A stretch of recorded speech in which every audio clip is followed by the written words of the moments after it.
All right. Questions for Jayson? Start with Joe Varden. Hi, Jayson. Thanks for taking the time to do this.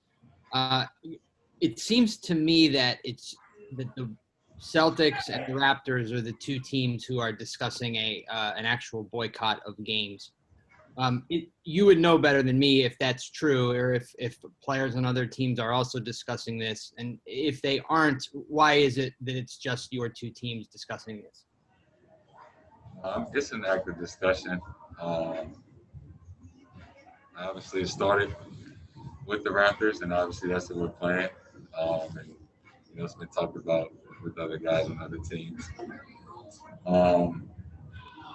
We people are upset, we're angry, and we're just trying to come together and figure out a way,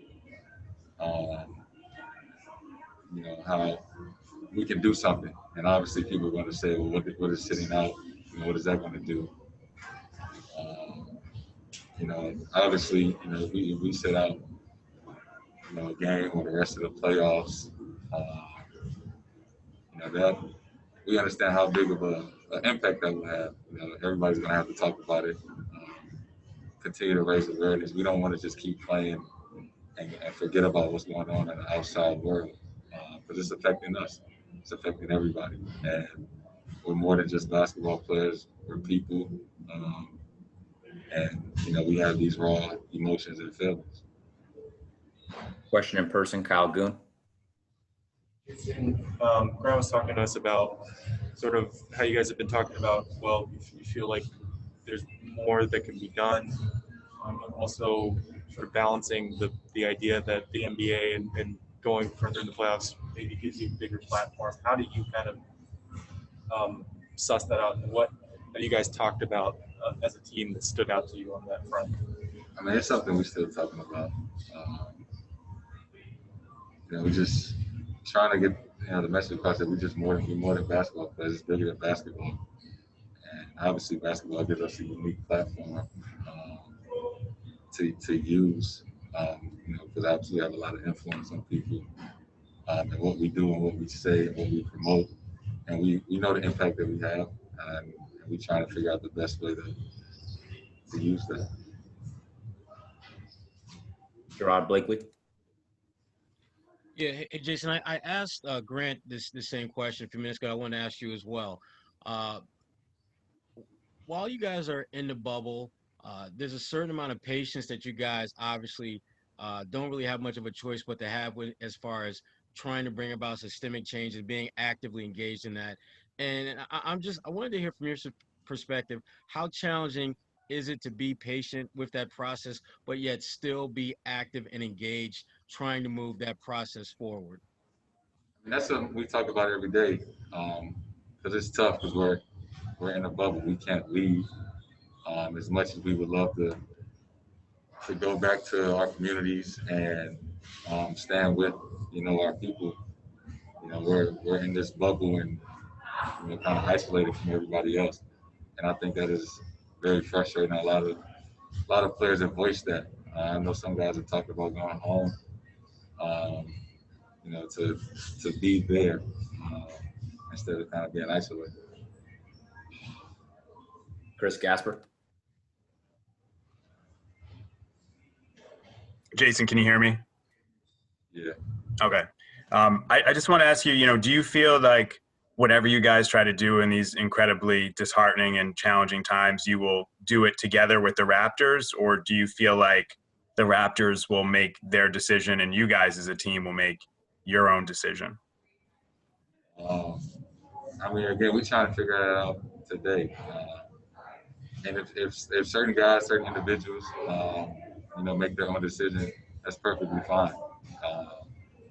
Everybody is entitled to feel how they feel and act upon how they want to act. Nobody's going to be judged one way or another. Question in person, Malika Andrews. Jayson, in what ways has being in this bubble exacerbated or changed your feelings? Because last time this happened that it was caught on video and went viral, you were home. How is this different? Do you think that makes the feelings more acute?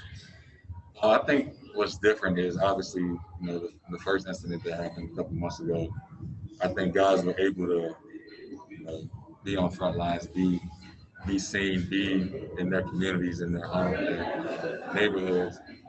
And right now it's tough because we're kind of stuck between the decision of, some people can go home, but we understand what we're giving up by being here. And the work that so many people, and so many hours that went into making this all possible. So it's a tough decision. I know some guys have thought about going home because there are a lot of things that's bigger than basketball. We understand that. And, we're people first and foremost. We're not just basketball players. So, the feeling of being isolated kind of from the outside world, that's kind of how I feel right now. I know a lot of other guys feel the same way. Question in person, Brian Mahoney. I mean, I couldn't imagine trying to decide this kind of decision right now. You guys are talking about it being individual. Was there a part of you who says, I'm playing the best basketball of my life right now. My team is on a roll. I want to keep going. Or are you able to block out the basketball part and say, this is a bigger decision than that? Yeah, how many points we scored, games we win, that shit don't matter right now. Being a black man in America is, more important than what I'm doing out there in the basketball field. Using my platform, my voice, to help create conversation and change is more important than anything I can do out there. When you think about a man being shot in his back 7 times with his kids in the car, it's way more important than anything I could do out there on the floor. Just knowing that his 2 kids be traumatized the rest of their life, seeing that their dad get shot for no reason. I couldn't even imagine, how that's going to affect them the rest of their life. So there's so much things, there's a lot of things way more important than anything we're doing on that sport. Final question for Jayson, Dan Woike. Hey, Jayson, two questions quick. How seriously are you considering going home? Is that something that's on the table for you? And then secondly, has your sort of faith in the platform of players been diminished at all? I mean, you guys have done a lot, said a lot, been on front lines, and like you said, you can still watch a black man get shot in the back 7 times. Do you get a sense that guys are discouraged that all of these efforts have seemingly maybe haven't had the effect you wanted? It's easy to get discouraged. If you look back in history, any progress that's been made has not been a smooth and easy path. There's always been setbacks. And anything you do in life, anything you try to change for the better, it's not always going to happen on the first try. It's impossible to think that the world will be perfect in the span of 3 or 4 months. But I think we understand that, one setback like this, we can't give up. We can't stop what we're doing because I think we have made an impact. These last couple of months has been big for change and progress in the way that the conversations and everybody is willing to listen and come together. It's not going to happen overnight. It's going to take time. And unfortunately, we don't want things like this to continue to happen. But I think setbacks is a part of progress and change, and that's what we're trying to fight for.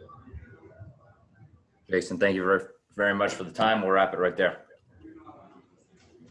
All right. Thanks, everybody.